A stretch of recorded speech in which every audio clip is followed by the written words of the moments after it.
په دې زیړي مازدیګري او په دې تور ماښام کې جانان چې ځي خوښه یې خپله دی خو ښه نه کوي. او د پروګرام په دې برخه کې پیاوړي شاعر او لیکوال خوږمن زازي ته بلنه ورکوو چې خپل له حماسو نه ډک شعر حاضرینو ته وړاندې کړي. ښاغلی جمال خوږمن زازی.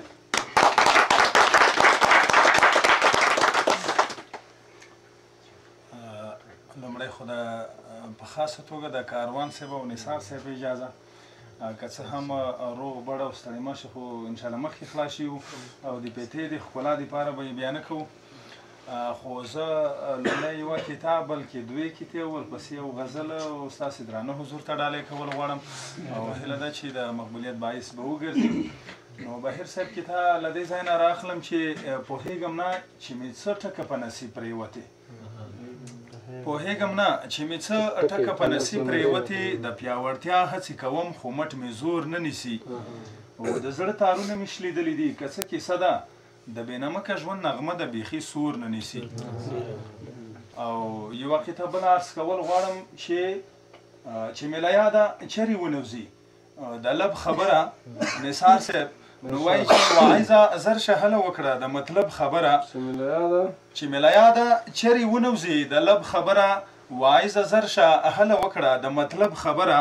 نو زه له جانان سره د مینې په نوم پېژنمه او زمونږ ترمنځ مطرح نه ده د مذهب خبره. نو د غزل مطلع داسې راخلم چې اختیار چې خپل شي او ژوندون له قیدوبنده ووځي نو له قیدوبنده ووځي او د زندګۍ لوبه بدرنګه شي له خونده ووځي او چې سل په سلو کې په یو بل اعتماد ووینو کاروان صاحب چې سل په سلو کې په یو بل اعتماد ووینو او کیسه د مینې به مو هله له سوګنده ووځي نو کله چې خپلې ناچارۍ سترګو ته ودروم او کله چې خپلې ناچارۍ سترګو ته ودروم خولا مې د وجود له هره بنده ووځي نو په عاقبت د خپل بېوسه ژوند ویرېږم ډېر په عاقبت د خپل بېوسه ژوند ویرېږم ډېر خو خدای دې نه کړي چې بنګړي دې له مړونده ووځي مهرباني په عاقبت د خپل بېوسه ژوند ویرېږم ډېر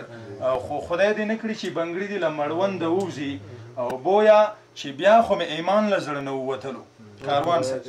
بویا چې بیا خو مې ایمان له زړه نه ووتلو که مې له زړه نه ستا د پاکې مینې تنده ووځي او نو ما خو مې داسې استقلال ځان لره نه غوښتو چې